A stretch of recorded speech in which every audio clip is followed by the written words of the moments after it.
You've been lied to. Buying and holding stocks is not the only way to retire. For this example, we'll just use Amazon.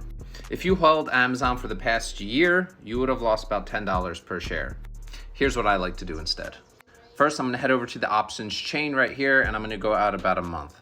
I'm going to select July 11th, and then I'm going to click sell a put.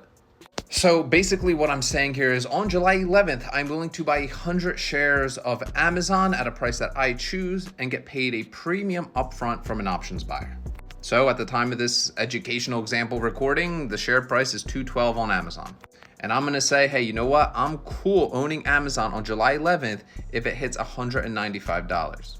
Now, if I open up that single contract, which is equal to me buying 100 shares of Amazon on July 11th, I would collect $170 of premium from an options buyer.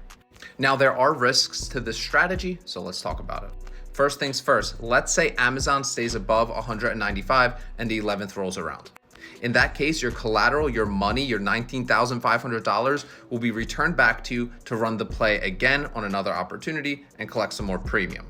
The second thing that can happen is, let's say Amazon does hit 195 or drops below 195. You're on the hook to buy 100 shares at 195. So your 19,500 will be taken from you and you'll be given 100 shares of Amazon.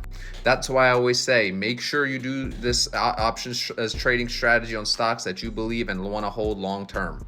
Because what we can actually do once we're assigned shares is run something called covered calls, saying we're willing to sell them for a higher price and collect premium.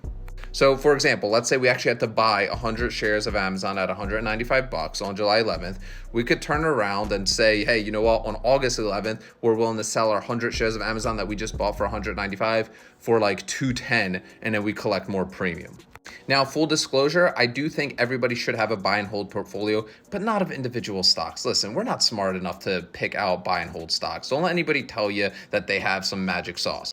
At the end of the day, we're competing all against high frequency trading algorithms that have zero emotion, right? And they're programmed by the smartest people in the world. So you can't go wrong. For me, I have a 5 buy and hold Vanguard funds that I buy on a every 2-week basis.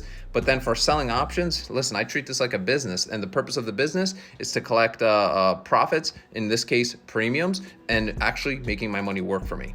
So there's more that goes into selling options. If you want to learn more about it, make sure to like and follow. Drop any questions that you have down below in the comments. I'll do my best to get back to you. And head over to the link in bio. We have a ton of free resources, free groups, templates, everything you need to educate yourself to start selling options.